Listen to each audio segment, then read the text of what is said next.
How y'all doing today?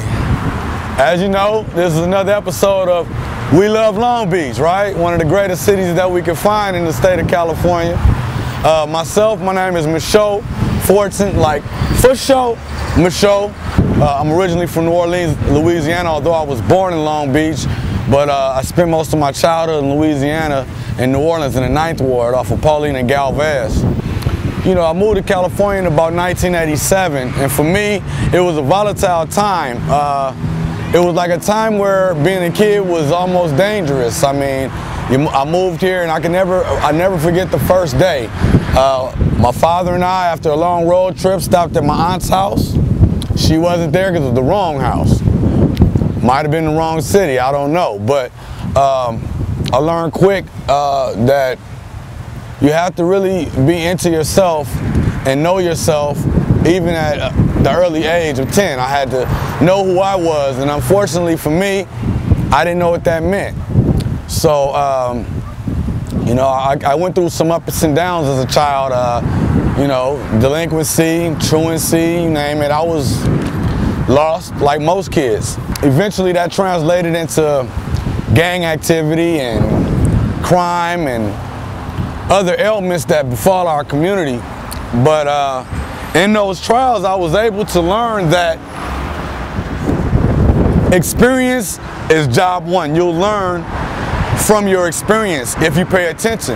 And a lot of people, I think the problem is a lot of us don't pay attention. We get in trouble and we can't learn from our mistakes. Luckily, I like to thank God, I learned from mine. By the time I was 20 years old, I was facing a prison sentence. I did my time. All the time I was there, I did nothing but study, you name it. I had to get a piece of it. And I had been writing poetry ever since I was a child. I mean, starting off with my mom who loved, you know, Roses Are Red, the love poems on Valentine's Day.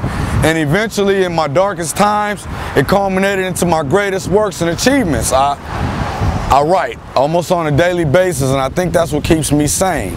That's what kept me sane when I was in prison. I wrote constantly.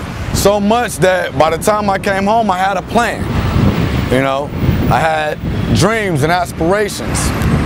So after spending about 6 years, I came home. I was living in Carson at the time. Still, my direction wasn't all the way sound. I didn't quite know where I was going.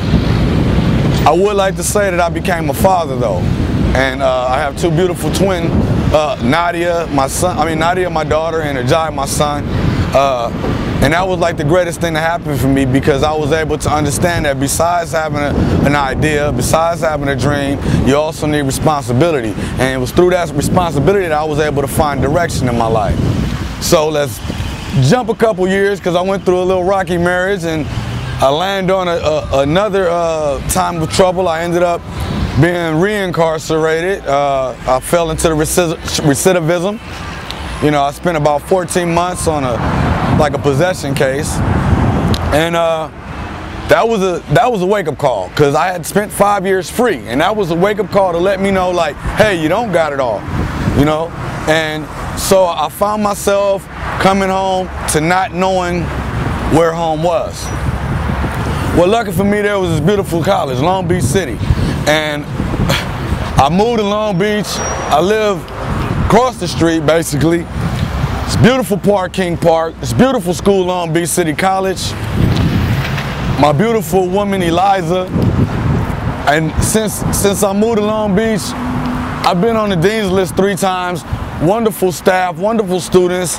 I'm active in student government, and I'm doing well. And I really, really would like to say Long Beach helped made it possible. This is one of the cities where you can come to and be yourself.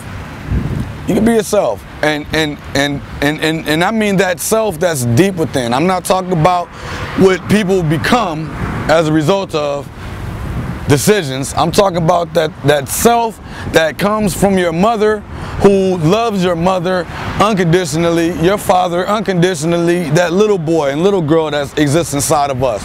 That person, that one that sees wrong and knows it's wrong and feels it's wrong. You can be that person. You don't have to worry about what people think or not being cool. I'm cool as all they come, and I'll show you in a minute.